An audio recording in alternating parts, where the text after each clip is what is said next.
It's the sound, wrestling all around. In the ring, no hold down. Here we go, pound for pound. Feel the heat in the air. Every move, no despair. Trancing crowds everywhere. Hear the echo if you dare. Yeah, you're listening to wrestling tracks. Feel the smack. Play it back. In the spotlight we shine. Every match on the line. Hear the bell, it's our time. Moments ours, that's the sign. Fly high, hit the mat. No retreat, that's a fact. Every slam, every whack. Take a breath, don't look back. History on display. Every night, every day. Feel the roar, can't delay. In this ring, we all stay. We all stay.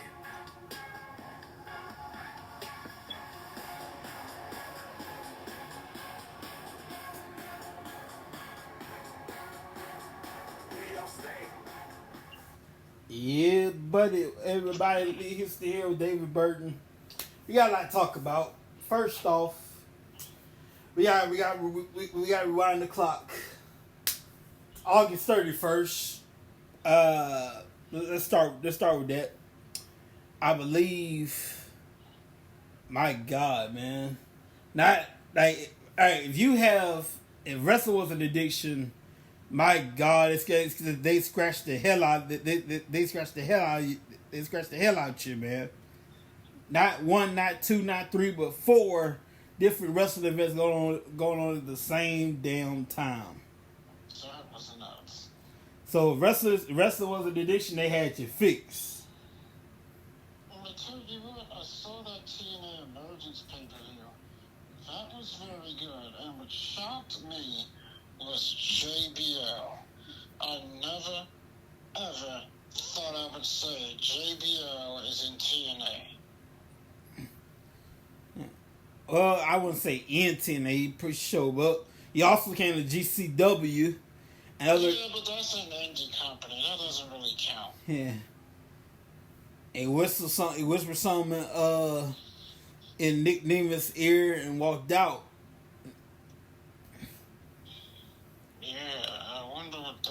About. Then they had New Japan Collision at the Capitol, of course SmackDown and Rampage, two televised, 2 pay-per-views. So wrestling was an addiction. They had you fixed. Boy, and what about the awesome news of Saturday night's main event is returning to its original home, of course, NBC. Man, that was the show back in the heyday of the 80s and early 90s. Yeah, but like last time they didn't do a good job of doing it continuously. Yeah, I mean, it's something they did. It was something that was done always on occasion. Yeah. Back during the show's heyday in the 80s and early 90s. And of course the show went away for 15 years. Then the show was brought back in 2006. And the last and most recent Saturday night main event was, of course, in August of 2008. Mm-hmm. And they haven't done one since. But the fact that it's returning is amazing news. Yes, sir. It's gonna be good. A little bit of that's gonna be a little bit of nostalgia for me and some other people. Of course, you was there for day one. And let's not forget, speaking of Saturday night's main event, a guy who's wrestled on that show several times. Of course, Raw this Monday will emulate from Calgary. Bret Hart will appear on Raw this Monday. You know what's funny? Like all these years, all these years, he ain't been on WWE programming live in a long time. And all of a sudden, he's invited to the show.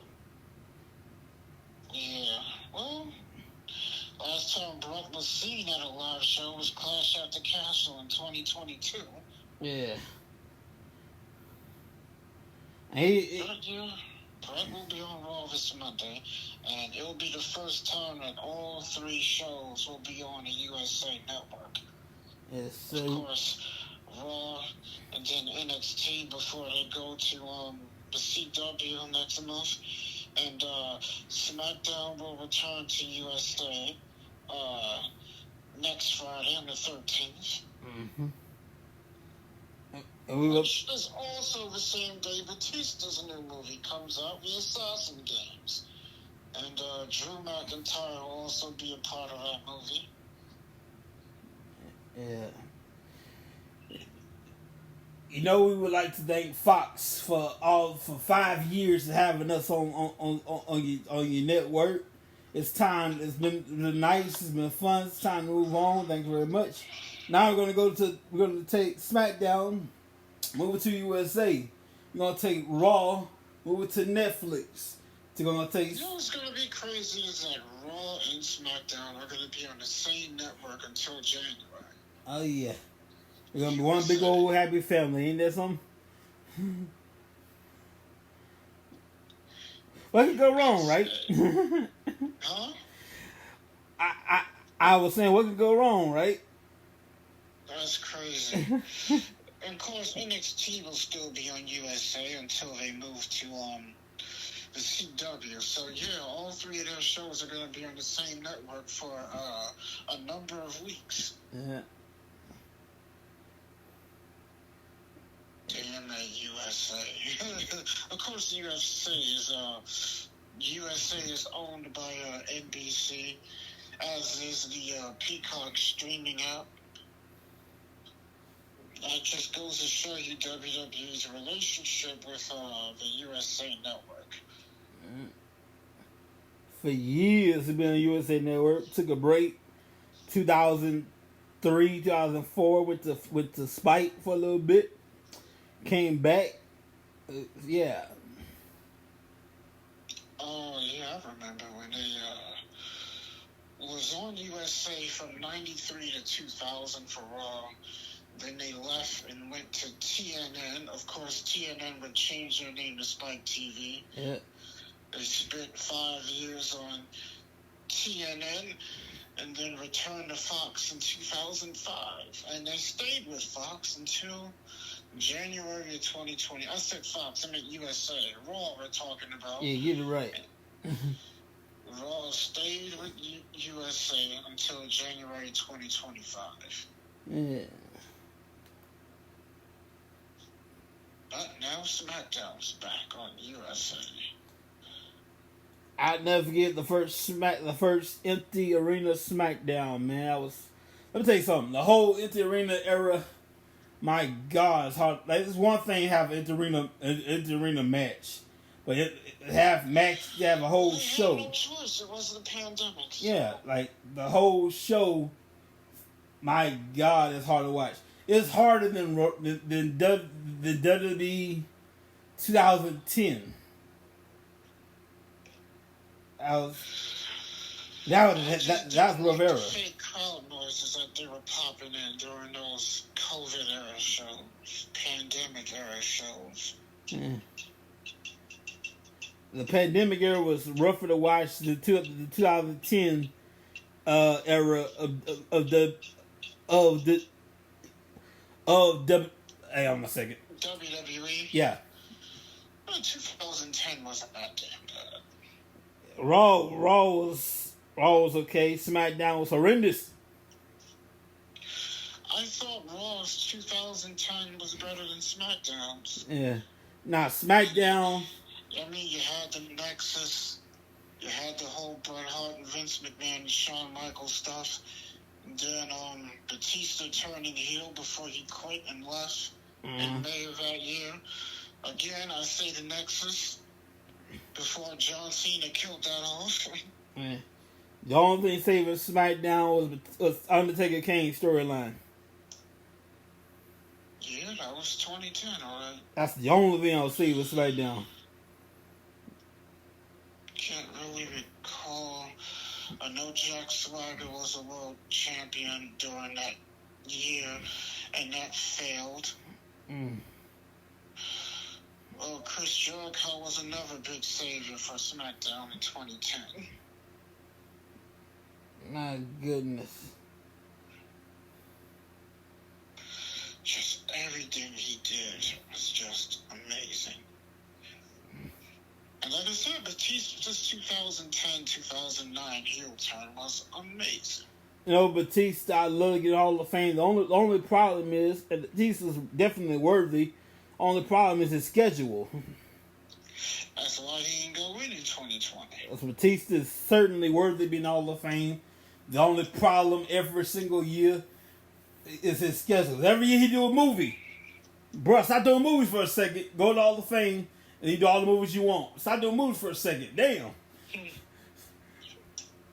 Yeah, he has 2 upcoming movies after this that he's working on. Every doggone year when we try to put him in Hall of Fame, he got a movies conflict. Like, bruh, we try to put you Hall of Fame for years, but your schedule conflicts with the Hall of Fame, and you can't. He want to do it live. He want to set to be a satellite. I respect that, but come on, man.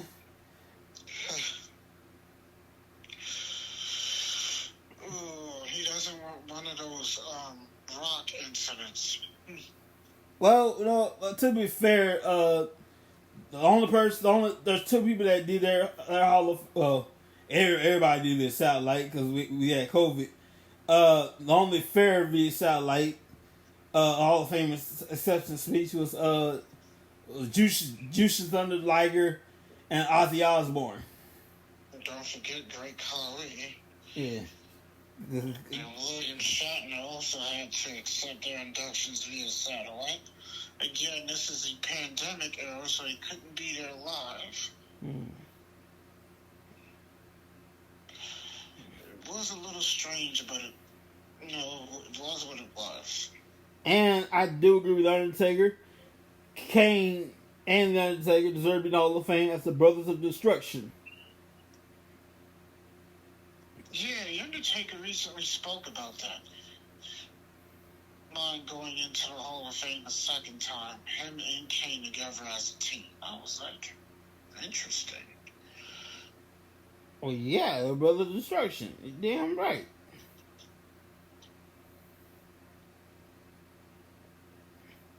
Interesting. Maybe have either Stephanie Vince. Oh, no, not Vince. Either Stephanie. Stephanie. So somebody who had Paul's gone. So, but somebody who had more to do with them inducted in the Hall of Fame. Gotta say, congrats to Victoria and WWE Hall of Famer Jacqueline on recently re-signed with WWE under Legends contracts. Yeah. So they have officially signed Legends deals with WWE. So they're back. So we may see them in the next video game. We may see some action figures out of them.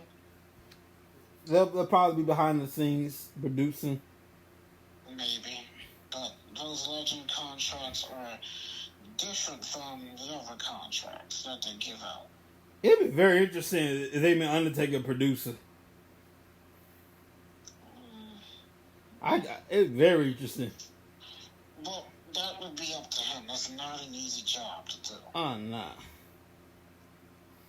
I don't think Undertaker wants to travel consistently. You see, you gotta be on the road like everybody else if you're a producer. Undertaker likes to be home now that he's retired. I don't think he wants to go back on the road every day again. Mm-hmm.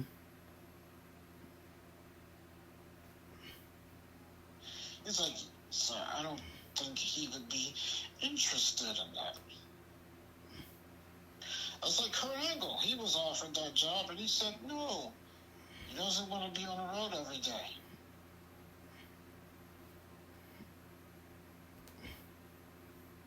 Same thing with $1 Million Man. He did it for a year and he quit. So Instead of firing him, well, technically he quit. They let him go, and then he re-signed under a Legends deal. That's what the $1 Million Man did. He did it for a year, and after a year, he said, "Yeah, this ain't for me. Mm-hmm. I don't want to be on the road every day." And I don't blame him because he almost lost his marriage. Just for that particular reason. Well, also, he also cheated, but she forgave him. But, yeah. Oh, you had to bring that up, man. It's true. He's talked about it over and over. Yeah. The man let temptation catch up to him, and he committed adultery and cheated on his wife. When you're away from your family and your wife 300 plus days a year, things are going to happen.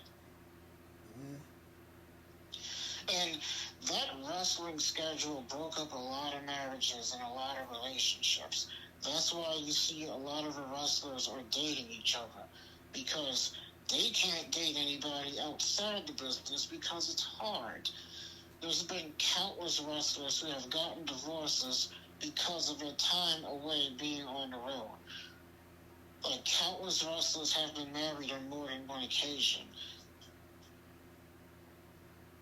But you look at Flair, he's been married 4 times. Yeah. Hogan, 3. Angle, 2. Jarrett, 2. Orton, 2. Batista, 3. Austin, 3.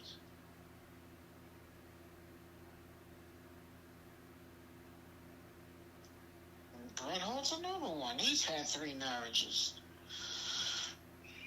Shawn Michaels, 2 marriages. Like, it messes up your family life being on the road that damn long.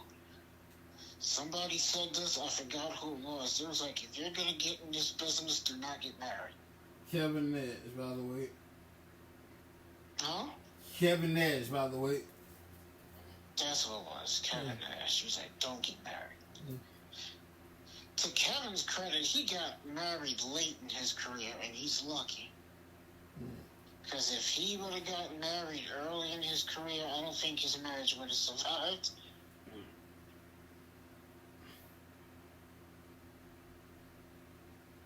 Wow. Now, my hat's off to people who are currently still married and never got a divorce. I don't know how they survived. But there's only like a handful of guys that are still with their partners, working that schedule. Well, we gotta talk about it. I saw the commercial. September 25th, it comes out on Netflix. Let's talk about it. Vince McMahon documentary. Oh, the trailer, yeah, WWE was heavily involved in that. They were heavily involved, but I think Netflix might screw them over and do things on purpose to intentionally make Vince look even worse, like bury him, so to speak. And you know, the media does that. They take things out of documentaries and interviews, and they play what they want to play to intentionally make that person look bad. Yeah. So I think that's what's going to happen here. I want to watch it, but then at the same time, I don't want to watch it. Now, I'm not saying Vince is no saint. He's absolutely not. You know, he can be a spiteful person. He can hold a grudge, and he's done things to people.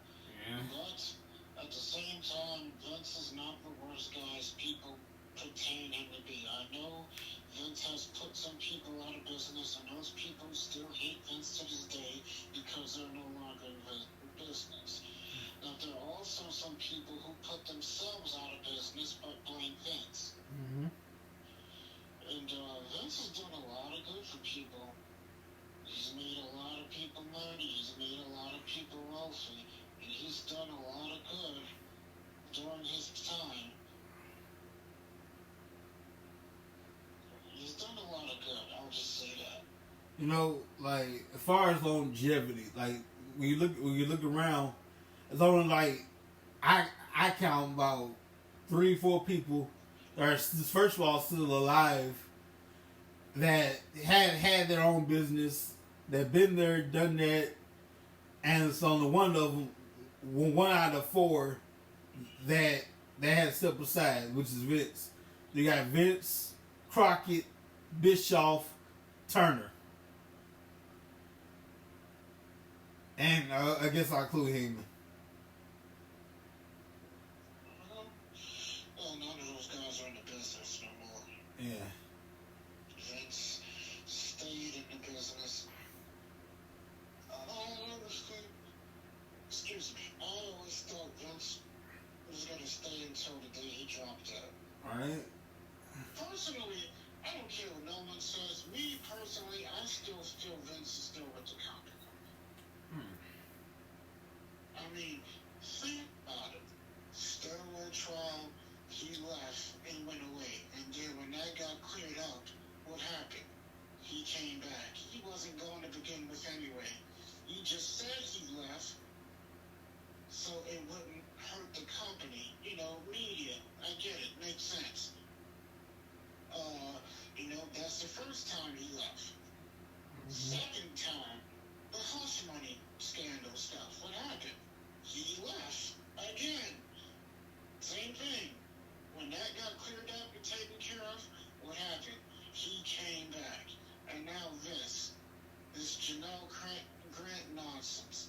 What happens? He leaves. And then when this gets cleared up, what's going to happen? He's going to come back. I mean, let's be honest. We don't really know what's going on behind doors. So personally, he's still there in some form or fashion. Let me ask you this. Do you think there's a possibility of Vince buying TKO and changing it back to WWE as a solo brand that it once was? No, not now, no.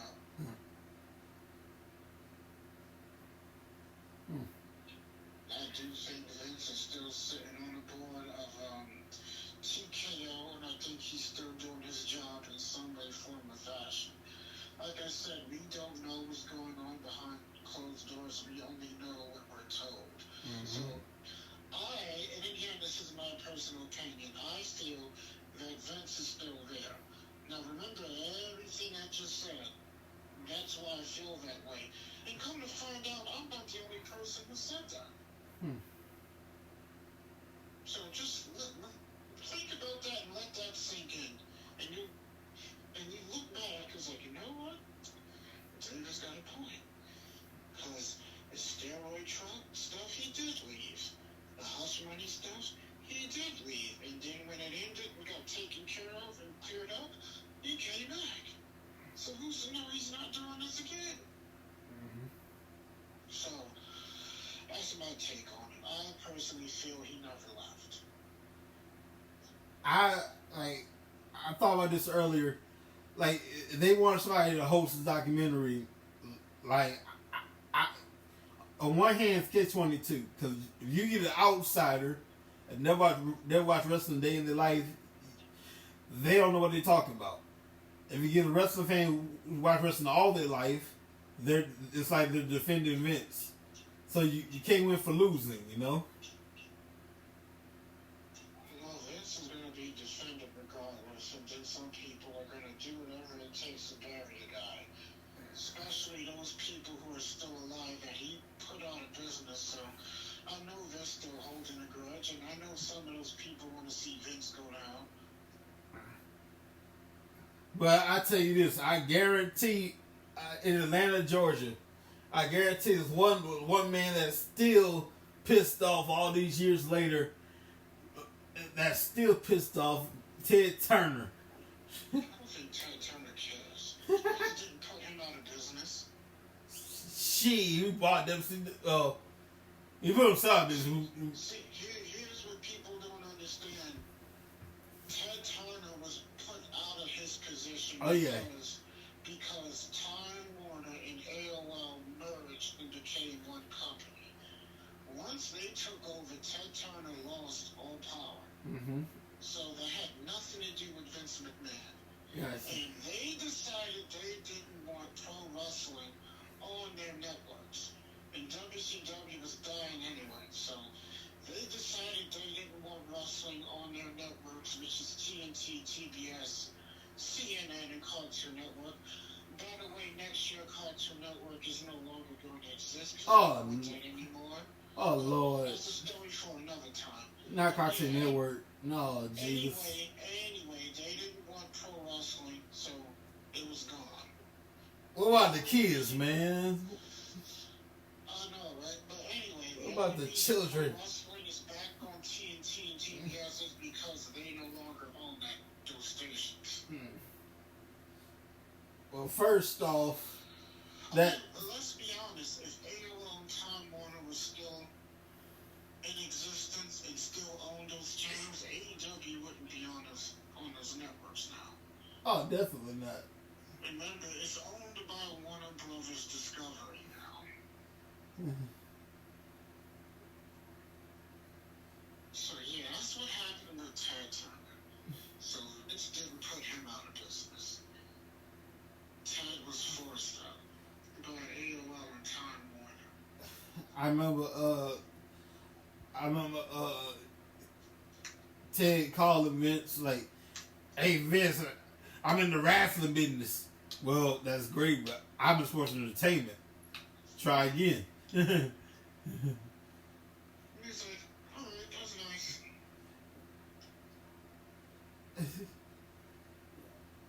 Damn, I can't believe they got rid of Cartoon Network. What about the children?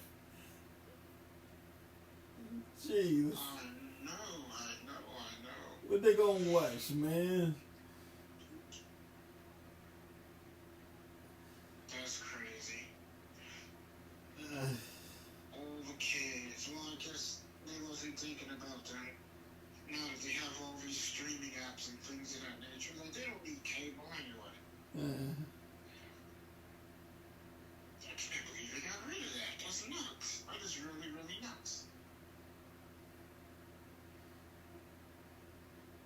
That's crazy. But yeah, so that's how I feel about the whole Vince McMahon situation. In the documentary,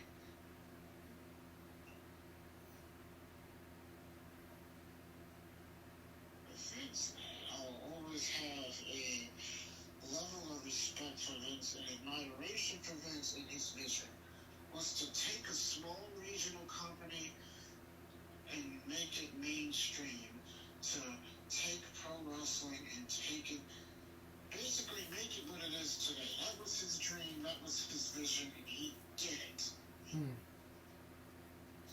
I started to think where wrestling would be if it wasn't for Vince and his vision. Alright. Well, hell, to be honest, I can't believe I'm saying this. I don't think wrestling would exist right now if Vince didn't come into the wrestling business and have the vision that he had. Well, I'll tell you what it would be. Like, let's still have wrestling, but it'll be stuck in the 70s. Well, like for example, your grandpa takes you to wrestling with all the smoky arenas and be boring as hell, and that's how it would be. I don't know. I don't think wrestling would cease to exist here in the States. No, the only reason these other companies came into existence is because of Vince in a roundabout way. Remember when WCW and ECW went out, WWE was the only place in town which made people, hey, we gotta create our own thing. We can't just have Vince be the only person in town. Mm-hmm. So if Vince would have gone out of business, let's say, for example, after WCW and ECW, I don't think wrestling would exist. Because I don't think anybody would have said, hey, let's start a new company. Well, we're overlooking somebody back right after WCW closed their doors. It took a year for them to do it, but the little old engine that could rose again. The first little engine that could was ECW. The little engine that could Junior was TNA, a little small company in Orlando, Florida, TNA Wrestling. That's what I was talking about. I don't think anybody would have made TNA if Vince didn't exist. Now the little engine that could Junior, the little engine that could was ECW. The little engine that could Junior was TNA. This is back when it was NWA TNA. The only little engine that could was the WWE. That's why it's one of Vince's favorite nursery rhymes and books, which is also one of my favorites.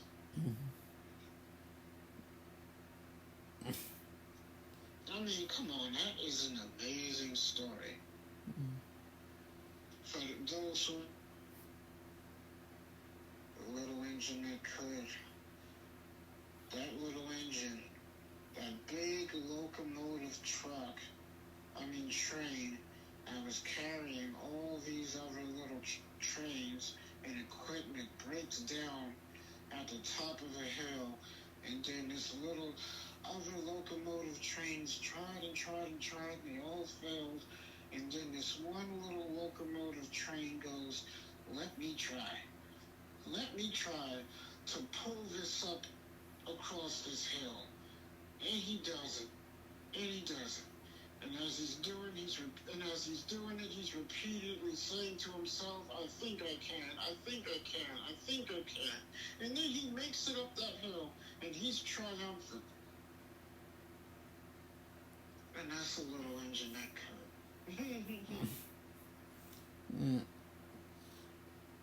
I have been scrolling the Roku, my Roku channel, and for free. But if you have Roku on you, they have TNA TNA Bound for Glory for free. And this is back when Jeff Jarrett was AEW champion for quite some time. Oh, that's one of the older ones from like 05, 06. Oh yeah. And that night, those damn Dudleys from Dudleyville at the end of the show came over the TNA Wrestling. Those damn Dudleys from Dudleyville. That was right after they made their debut. And they made their debut on the first episode of Impact that aired on Spike. TNA's debut on Spike, that first episode of Impact, the Dudley's debut on TNA. A lot of people don't know this, but the highest rated and most watched episode of Impact was when Hogan made his debut. Of course, we've seen Jeff Hardy come in, and Ric Flair, and the Nasty Boys, and Scott Hall and X-Pac made their returns to the company. Now, all of them appeared all on that one show. Now, I know someone will probably say, what about RVD? RVD didn't make his debut until March.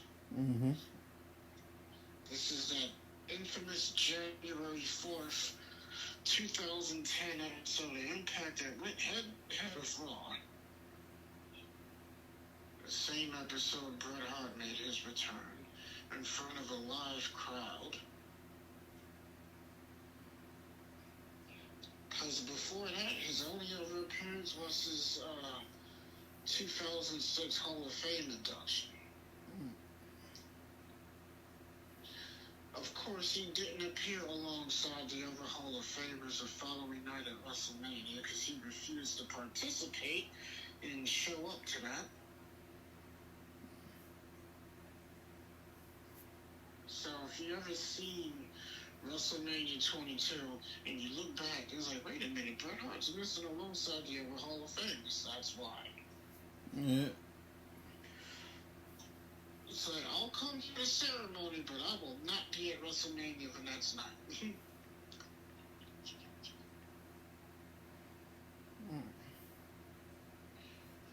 Yeah, he even told Vince beforehand. Vince was like, alright. Like, I will not be at WrestleMania the next night. Plus, I also also think he didn't want to run into Shawn too, which I think was also another reason why he didn't want to appear. Man. And we will see Bret Hart on Raw this Monday. I'm going to be interested to see what he's going to do, what he's going to say, and who is he going to interact with.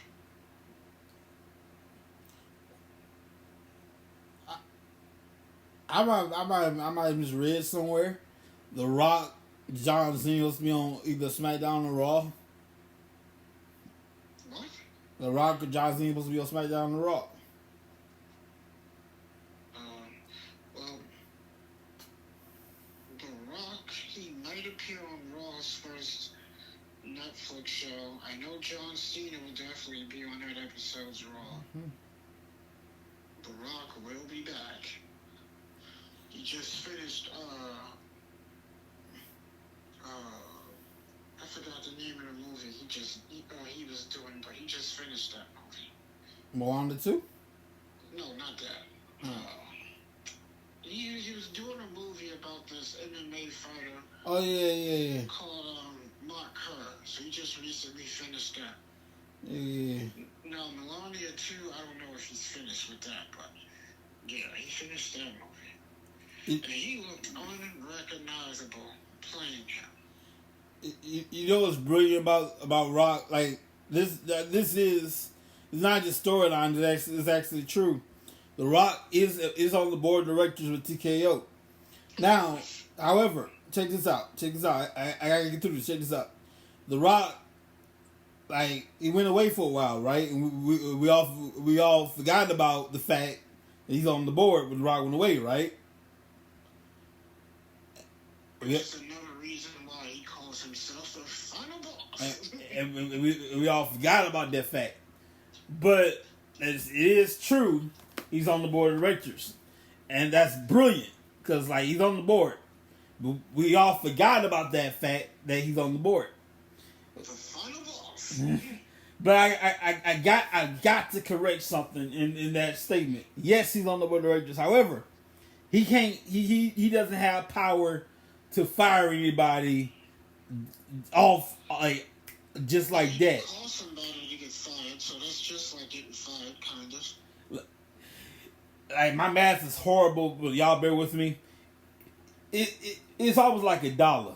Okay, he is part of $1, if you will. He doesn't have the power to go to somebody. Hey, man, you're fired. No.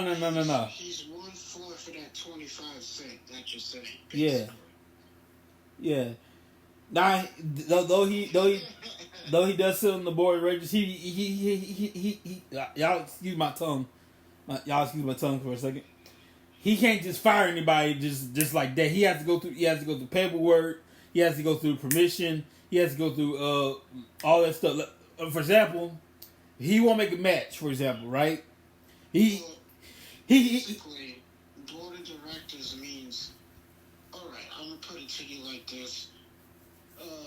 There's 8 people on the board of directors, and they all have to make a decision. Yeah. Not just one person. All of them have to make a decision, and they all have to vote. Right. And basically, it's a majority rule. So you got 8 people. If 4 people say yes and 3 says no, they're going to go with the 4 people because it's majority rule. So since 4 people said yes and the other 3 said no, whatever decision that is, that's what's going to happen.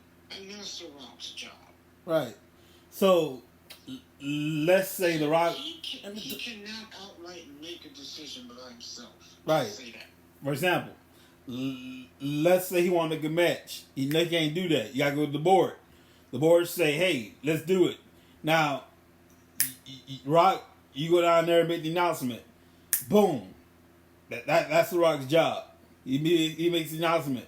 He can't do it off the top like that. So that's what I want to correct. But it's true. He does sit on the board. Yeah, so The Rock cannot outright make decisions by himself.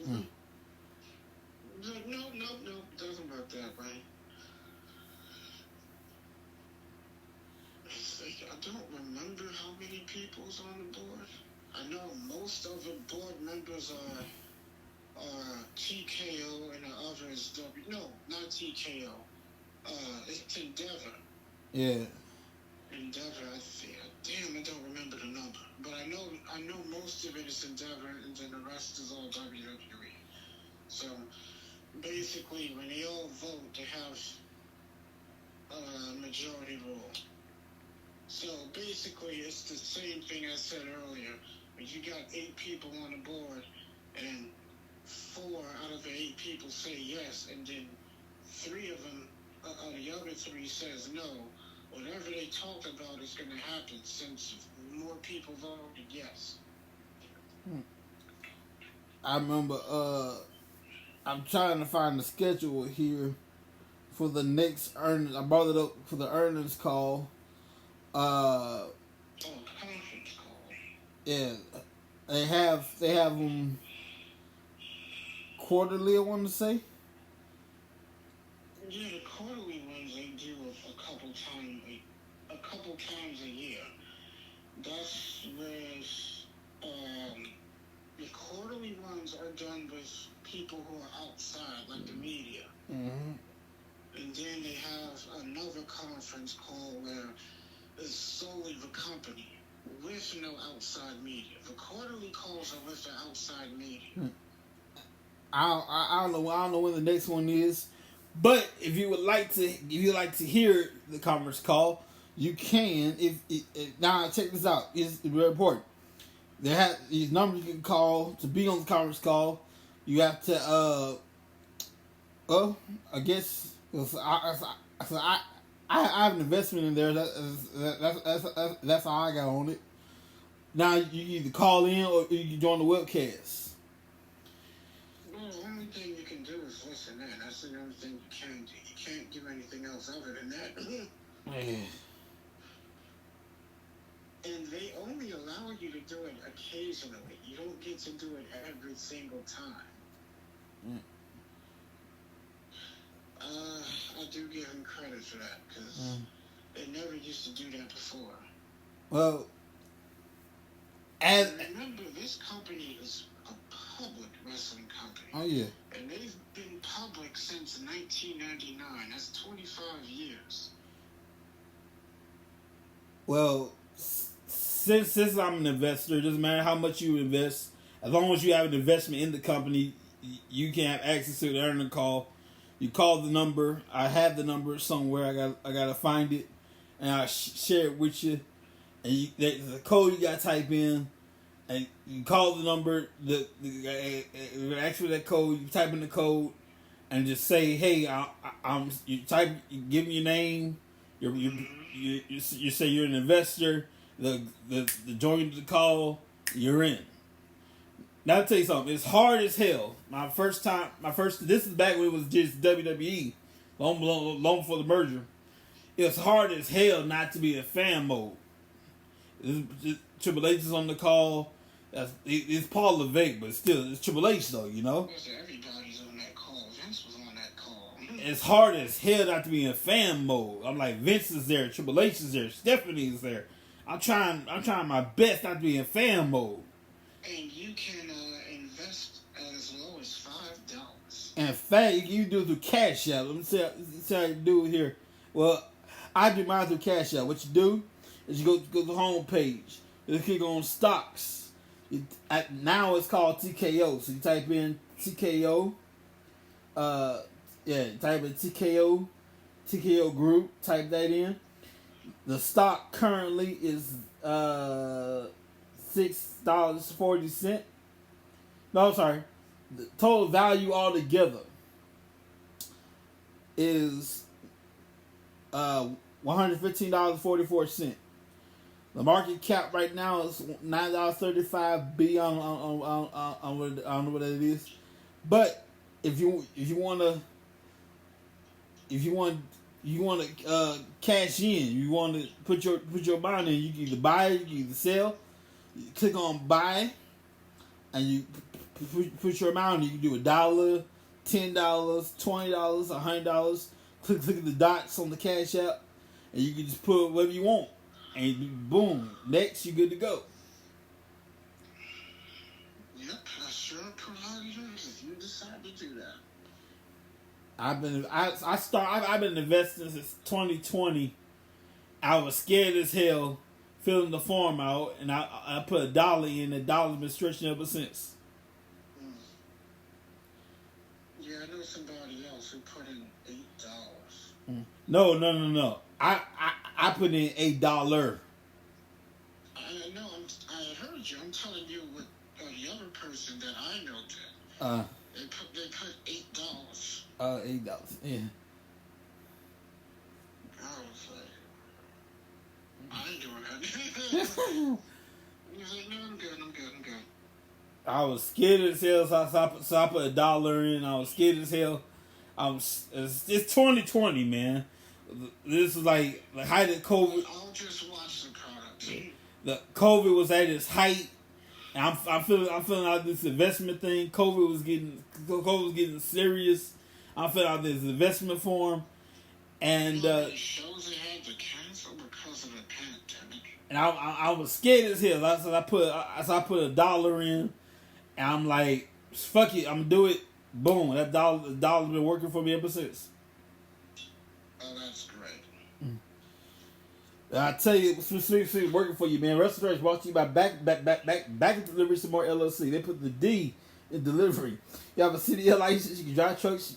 You want more information? You got 888-712-2587, 817-214-7259. We got backup.com for information. Man, I always sound like Bubba Ray Dudley when we first came to WWE. Y'all forgive me. Hey, don't forget All Outers tomorrow night. Yes, sir. Another pay-per-view. That's right, there is no collision tomorrow because of All Out, so don't look for a collision. Ah, man. I mean, why have collision when they have All Out? I'm just saying. Yeah. Bryan Danielson and Jack Perry. Then you have Swerve Strickland and Hangman Adam Page in another match. Mm-hmm. I think their match is going to be inside a steel cage. Speaking of cages, next week, when SmackDown returns to USA, Cody Rhodes will defend the title against Solo Sikoa in a cage match.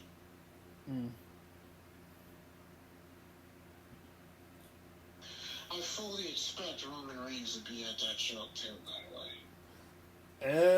No, man. The season premiere of SmackDown on USA Friday the 13th. No. Which is also the same day Batista's movie comes out. The Hunting Game. Drew McIntyre is also in that movie as well. Roman Reigns could be there, but what I would do is like have people like draw it out and wait till Survivor Series and make people salivate for it, then give it to them. I think this whole Survivor Series thing is just too predictable. If they're smart, they don't even do that match. Mm-hmm. Look, I don't know about you, but it's time for us to cut out of here. Yes, sir. We want to thank y'all for joining us tonight. First, I want to apologize for my tongue and for its trip and everything. We'll see you guys Collision tomorrow night. I hope y'all have a great weekend. We'll see ya. Be safe, people.